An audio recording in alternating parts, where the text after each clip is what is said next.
बच्चों देखते हैं कक्षा 10वीं में पाठ 10। पाठ का नाम है बूढ़ी काकी। यह है पूरक पठन है। पाठ के लेखक है प्रेमचंद। प्रेमचंद जी ने बूढ़ी काकी पाठ में बताया है कि जिन्हें परिस्थितिवश मजबूरी में अपनी पूरी संपत्ति किसी अन्य व्यक्ति को सौंपनी पड़ती है और खुद उसकी दया पर जीना पड़ता है। बूढ़ी काकी अपने पति और जवान बेटों की मृत्यु के पश्चात अपने एकमात्र भतीजे बुद्धिराम के वादों पर विश्वास करके अपनी सारी संपत्ति उसके नाम लिख देती है। ये जो बुद्धिराम की पत्नी रूपा यह दृश्य देखती है कि उस रूप कांप उठती है और वह उस अधर्म के लिए ईश्वर से क्षमा करने की प्रार्थना करती और बूढ़ी काकी के परोसकर भरपेट भोजन कराती है और उसमें अपनी भूल के लिए बुरा न मानने के लिए प्रयत्न करती है। चलो बच्चों देखते हैं पाठ में बताया है कि बुढ़ापा बहुधा बचपन का पुनरागमन हुआ करता है। बूढ़ी काकी में जीवा स्वाद के सिवा और कोई चेष्टा शेष न थी। पुनरागमन यानी वापस आना, चेष्टा यानी कोशिश। अपने कष्टों की ओर आकर्षित करने के लिए रोने की अतिरिक्त कोई दूसरा सहारा ही। समस्त इंद्रियां, नेत्र, हाथ और पैर जवाब दे चुके थे। पृथ्वी पर पड़ी रहती और घरवाले कोई बात उनकी इच्छा के प्रतिकूल करते। भोजन का समय टल जाता या उसका परिणाम पूर्ण न होता अथवा बाजार से कोई वस्तु आती और न मिलती तो ये रोने लगती थी।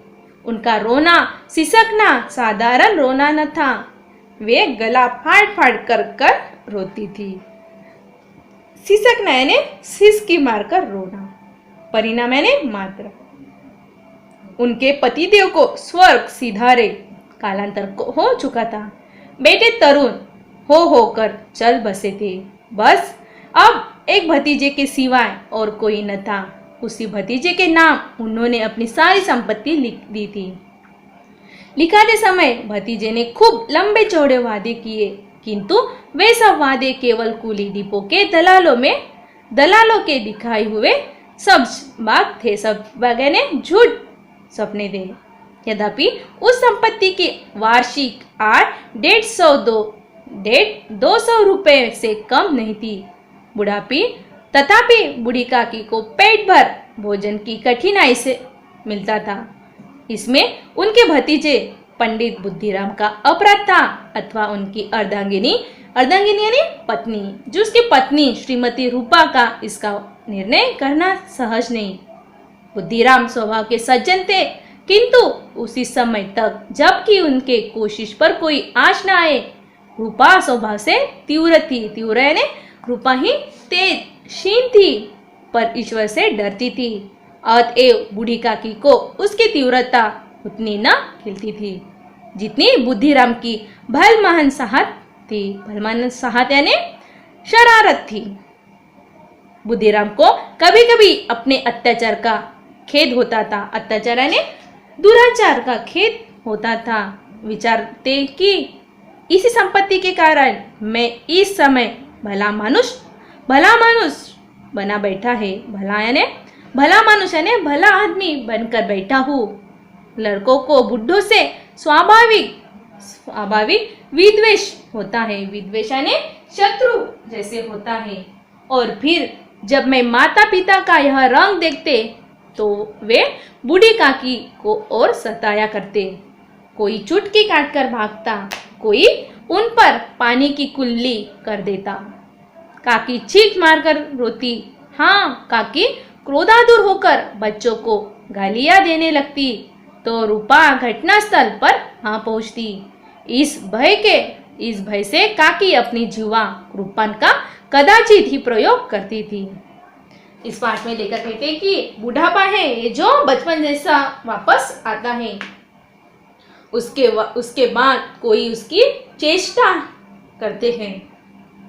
भोजन का समय टल जाता था उसका परिणाम मात्रा पूर्ण न होकर बाजार से कोई वस्तु आती थी और उसको न मिलती थी, उसके बाद वो रोना शुरू करती। जैसी रोती वैसे रोना सीखकर साधारण रोना न था, वो गले फाड़ फाड़ कर रोती थी। उसके बाद उसके पति स्वर्ग सिधारे, स्वर्ग यानी मर गए। उसके बाद उसका जो बेटा था तरुण, वो होकर चला गया। अब ये भतीजे, उसका जो भतीजा था उसके सिवाय कोई नहीं था। भतीजे के नाम से उन्होंने पूरी सारी संपत्ति लिख दी। लिखते समय भतीजे ने लंबे चौड़े वादे किए थे कि ये जो डिपो दलाले के दिखाए हुए झूठ सपने थे उसने बताया है। उसके बाद जो उसकी पत्नी श्रीमती थी, उसका निर्णय करना सहज नहीं था। जो बुद्धिराम थे वो स्वभाव के सज्जन थे, परंतु किसी समय तक जब उनकी कोई आँच न आए। रूपा का स्वभाव एक तीव्र था, ईश्वर से डरती थी। रूपा ही क्षीण तेज स्वभाव की थी, परंतु वो ईश्वर से बहुत डरती थी। बूढ़ी काकी उस तीव्रता से खेलती थी जितनी बुद्धिराम से वो शरारत करती थी। बुद्धिराम ने कभी कभी अपने जो अत्याचार है उसको खेद दिया और जो सारी संपत्ति के कारण इस समय वो भला आदमी कर बैठा था। और जो बुढ़े का स्वाभाविक एक शत्रु जैसे था। जैसे माता पिता का रंग देखता है, वो बूढ़ी काकी के और सताया है। इस भय से काकी अपनी जीवा कृपान का कदाचित प्रयोग करती थी। आगे है संपूर्ण परिवार। यदि काकी से किसी को अनुराग था तो वह बुद्धिराम की छोटी लड़की लाडली थी। बुद्धिराम छोटी लड़की लाड़की थी। लाड़की अपने दोस्त भाइयों के भय से अपने हिस्से की मिठाई सेवेना बूढ़ी काकी के पास बैठकर खाया करती थी। यही उसका रक्षागार था। रात का समय था। बुद्धिराम के द्वार पर शहनाई बज रही थी और गांव के बच्चों का झुंड विस्मयपूर्वक नेत्रों से गाने का रसास्वादन कर रहा था। विस्मयपूर्ण यानी आश्चर्यपूर्ण नेत्रों यानी आंख से उसने रसास्वाद यानी आनंद का सुख या स्वाद लेना। चारपाइयों पर मेहमान विश्राम कर रहे थे। एक अंग्रेजी पढ़े हुए नवयुवक इन व्यवहारों से उदासीन थे। वे इस गवार मंडली में बोलना अथवा सम्मिलित होना अपनी प्रतिष्ठा के प्रतिकूल समझते हैं। लेखक कहते कि जो गवार मंडली है उसके साथ बोलना बातचीत करना प्रतिष्ठा के प्रतिकूल यानी विरुद्ध है, उसके विरुद्ध है। आज बुद्धिराम के बड़े लड़के मुखराम का तिलक आया था। यह उसी का उत्सव था। उत्सव यानी समारोह था। घर के भीतर स्त्रियां गा रही थी और रूपा मेहमानों के लिए भोजन के प्रबंध में व्यस्त थी। भट्टियों पर कड़ाहा चढ़ रहे थे। एक में पूड़ियां कचौड़ियां निकल रही थी, दूसरे में अन्य पकवान बन रहे थे। एक बड़े हंडे में मसालेदार तरकारी पक रही थी। घी और मसाले की शुद्धावर्धक सुगंध चारों ओर फैली हुई थी। शुद्धावर्धक यानी भूख बढ़ाने वाली। बूढ़ी काकी अपनी कोठरी में शोकमय विचार विभाती बैठी। यह स्वाद मिश्रित सुगंध उन्हें बेचैन कर रही थी। आह, कैसी सुगंध है। अब मुझे कौन पूछता है। जब रोटियों ही के लाले पड़े हैं तब ऐसे भाग्य कहा कि भरपूर पुड़िया मिले। यह विचार कर उन्हें रोना आया। कलेजे में हुक्सी उठने पर, हुक्सी यानी पीड़ा कसक लगी, परंतु रूपा के भय से उन्होंने फिर मौन धारण किया। फूल हम घर में भी सूख सकते हैं, परंतु वाटिका में कुछ और बात होती है। इस प्रकार निर्णय करके बूढ़ी काकी हाथों के बल सरकती हुई बड़ी कठिनाई में चौखट से उतरी और धीरे धीरे रेंगती हुई कड़ाह के पास आ बैठी। रूपा उस समय कार्यभार उद्दीन हो रही थी। उद्दीन ने चिंताग्रस्त परेशान हो रही थी। कभी इस कोठे में जाती, कभी उस कोठे में, कभी कड़ाह के पास जाती, कभी भंडार के पास जाती। किसी ने बाहर से आकर कहा, महाराज ठंडाई मांग रहे हैं। ठंडाई देने लगी। आदमी ने आकर पूछा, अभी भोजन तैयार होने में कितना विलंब है? जरा ढोल मंजीरा उतार दो। बेचारी अकेली स्त्री दौड़ते दौड़ते व्याकुल हो रही थी, झुंझलाती थी, कुटती थी, परंतु क्रोध प्रकट करने का अवसर न पाती थी। भय होता कई पड़ोसिया यह न कहने लगे कि इतने में उबल पड़ी। प्यास से स्वयं सूख रहा था। गरीबी के मारे कुप भी जाती थी, परंतु इतना अवकाश भी नहीं था कि जरा पानी पी ले अथवा पंखा लेकर झले। यह भी खटका था कि जरा आंख हटी और चीजों की लूटी मची। लेखक ने कहा, रात का समय था। ये जो बुद्धिराम के द्वारा शहनाई बज रही थी और गांव में बच्चों जैसे आश्चर्य नेत्रों से रसास्वादन कर रहा था। रसास्वादन ने आनंद का सुख ले रहे थे। इस गवार मंडली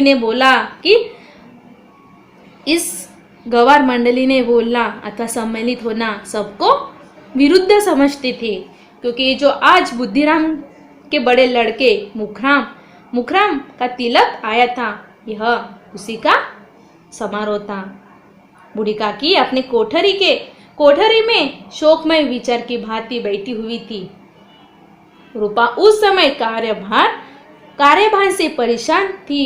कभी इसी कोठी में जाती, उस कोठे में, कभी इस कोठी में जाती रहती थी। किसी ने बाहर आकर महाराज ठंडाई से मांग रहे थे कि ठंडाई देने लगी। आदमी ने उसको पूछा कि अब भोजन तैयार करने के कितना विलंब है? जरा ढोल मंजर उतार दो। बेचारी अकेली दौड़ते दौड़ते व्याकुल हो रही है, झुंझलाती है, कुटती रहती है, परंतु वो एक क्रोध प्रकट करने के लिए प्रयास नहीं कर पाती। गर्मी के मारे में फूकी जाती थी। इतना ही अवकाश भी नहीं था कि पानी पी ले अथवा पंखा लेकर चले। अवस्था में उसने बूढ़ी काकी को कड़ाह के पास बैठा देखा तो जल गई। क्रोध न रुक सका। वह बूढ़ी काकी पर झपटी और उन्हें दोनों हाथों से झटकर बोली, ऐसे पेट में आग लगे। पेट है या भाट? जल यानी संतप्त होना। भगवान को भोग नहीं लगा तब तक धैर्य न हो सका। आकर छाती पर सवार हो गई। इतना ठूसती है, न जाने कहाँ भस्म हो जाती, मतलब कहाँ जल जाती। भला चाहती हो तो जाकर कोठरी में बैठो। जब घर के लोग खाने लगेंगे तब तुम्हें भी मिलेगा। तुम कोई देवी नहीं हो कि चाहे किसी के मुंह में पानी न आए, परंतु तुम्हारी पूजा पहले की हो जाए। बूढ़ी काकी अपनी कोठारी में जाकर पश्चाताप कर रही थी कि मैं कहां से कहां पहुंच गई। उन्हें रूपा पर क्रोध नहीं था, अपनी जल्दबाजी पर दुख था। सच ये है कि जब मेहमान लोग भोजन कर न चुकेंगे, घर वाले कैसे खाएंगे। मुझसे इतनी देर भी न रह गया, सबके सामने पानी उतर गया। अब जब तक कोई बुलाने न आए नहीं जाऊंगी। मन ही मन इस प्रकार का विचार करते हुए बुलाने की प्रतीक्षा करने लगी कि उन्हें एक एक पल एक एक युग के समान मालूम होता था। धीरे धीरे एक गीत गुनगुनाने लगी। उन्हें मालूम हुआ कि मुझे गाते देर हो गई। क्या इतनी देर तक लोग भोजन कर ही रहेंगे होंगे? किसी की आवाज नहीं सुनाई देती। आवश्यक ही लोग खा पीकर चले गए। मुझे कोई बुलाने नहीं आया। रूपा चिढ़ गई, क्या जाने न बुलाए। और कहती, सोचती हो आप ही आएगी, वह कोई मेहमान तो नहीं है जो उन्हें बुलाओ। बूढ़ी काकी चलने के लिए तैयार हुई। यह विश्वास की 1 मिनट में पुड़िया और मसालेदार तरकारियां सामने आई। उनकी स्वादेंद्रिया को गुदगुदाने लगा। उन्होंने मन में तरह तरह के मनसबे बांधे। पहले तरकारी से पुड़िया खाऊंगी, फिर दही और शक्कर। मनसूबे ने पाजना डरादा। कचौड़ी रायते के साथ मजेदार मालूम होगी। चाहे कोई बुरा माने या भला, मैं तो मांग मांग कर खाऊंगी। लोग यही न कहेंगे कि इन्हें विचार नहीं। कहाँ करें, इतने दिन के बाद पुड़िया मिल रही थी तो मुंह जूठा करके थोड़े ही उठ जाऊंगी। मेहमान मंडली अब बैठी हुई थी। कोई खाकर उंगलियां चाटता था, कोई तिरछे नेत्रों से देखता था कि कोई और लोग अभी खा रहे हैं या नहीं। कोई इस चिंता में था कि पत्तल पर पुड़िया छूटी जाती। इस तरह उन्हें भीतर रख लेता। कोई दह खाकर जीभ चटकारता था, परंतु दूसरा दोना मांगता।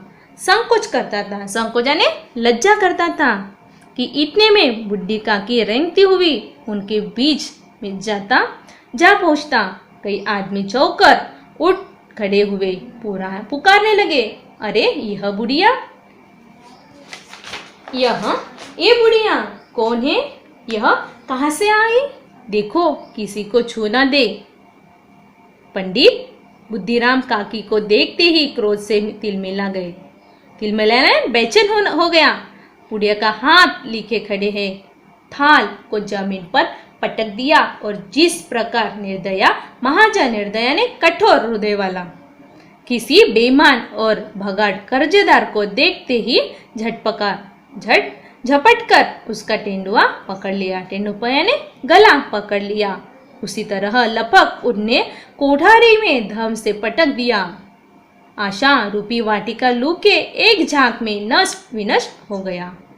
कर्जदार ने जिसने कर्ज लिया है उसको कर्जदार बोलते हैं। लपक यानी टूट पड़ना। मेहमानों ने भोजन किया, घर वालों ने भोजन किया, परंतु बूढ़ी काकी को किसी ने न पूछा। बुद्धिराम और रूपा दोनों ही बूढ़े काकी को इनकी निर्लज्जता ने बेशर्मी के लिए दंड देने का निश्चय कर चुके थे।